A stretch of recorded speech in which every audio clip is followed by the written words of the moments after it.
ये गाइस का चैनल आज हम खेल रहे हैं मिडनाइट अवेक। बहुत समय पहले मेरी मॉम और मेरा एक्सीडेंट हो गया था कार में, पर उस एक्सीडेंट में ये बच गया पर इसकी माँ नहीं। पर ये अब पैरालाइज है और उस दिन से अपने पापा के साथ रहता है और उसके पापा ने दूसरी शादी कर दी है।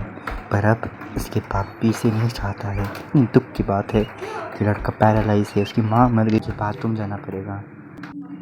लेट्स गो, बाथरूम आ गया फाइनली। चलो चलते हैं बाथरूम।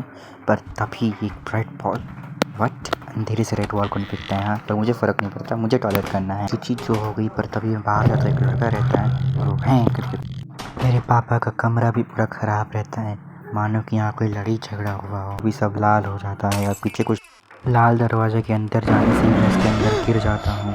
ये मैं वहाँ पहुँचता हूँ जहाँ मेरी माँ और मेरा एक्सीडेंट हुआ रहता है। तो मेरे डैड रहते हैं जिसके पीछे मैं भागता हूँ, पर रुकते नहीं मेरे लिए। और तभी मेरा कैरेक्टर भी रोना धोना शुरू कर देता है।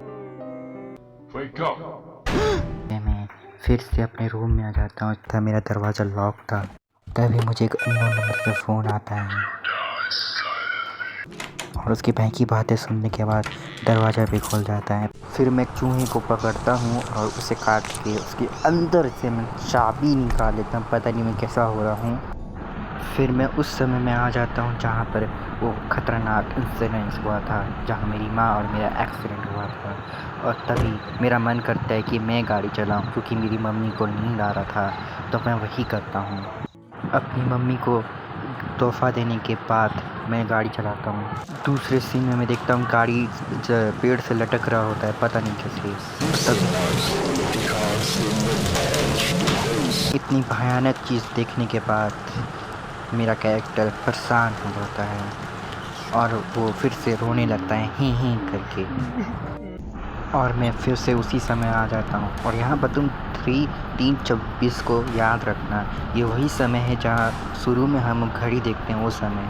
और जब मैं देखता हूँ कि मेरी मम्मी सो रही होती है, पर तभी मुझे भी थोड़ा सा नींद आ जाता है और फिर मैं अचानक से झपकी ले लेता हूँ और एक गाड़ी आता है जिसके कारण हमारा कार टूट जाता है। और फिर मेरी माँ और मेरे बाप सामने मुझे देख रहे होते हैं और मैं कब्र के अंदर नीचे गिर रहा होता हूँ। और तभी एक हॉस्पिटल में जाता हूँ, एक बेड रहता है जहाँ मेरी माँ मुझे देखती है और वो मुझे कहती है कि मुझे दर्द सहने का कोई ज़रूरत नहीं है और खुशी मुझे मिल सकती है।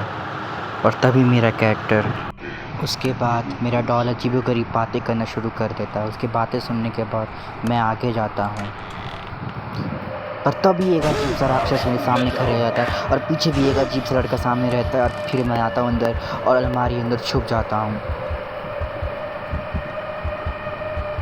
और फिर से मैं वही जगह आ जाता हूँ जहाँ शुरू में था।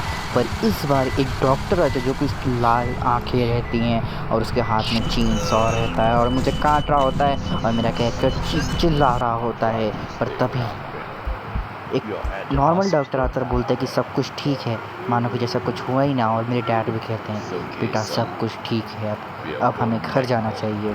कहानी अभी भी ख़त्म नहीं होती, क्योंकि वो था पहला एंडिंग और ये है दूसरा एंडिंग। इस गेम में 2 एंडिंग है, पर दूसरे एंडिंग में कुछ अलग ही होता है।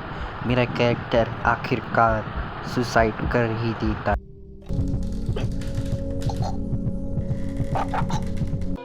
और ये रहा वो लड़का जो साइकोलॉजिकली बीमार था और अपने मन में कितने ख़तरनाक चीज़ें सोच रहा था। और हमारे डैड वहाँ रो रहे होते हैं। अगर तुम्हें ये गेम पसंद आया है थोड़ा सा भी, तो प्लीज़ मुझे सब्सक्राइब कर देना, क्योंकि मैं ऐसे अजीबोगरीब गेम्स तुम्हें लाते रहूँगा। बाय।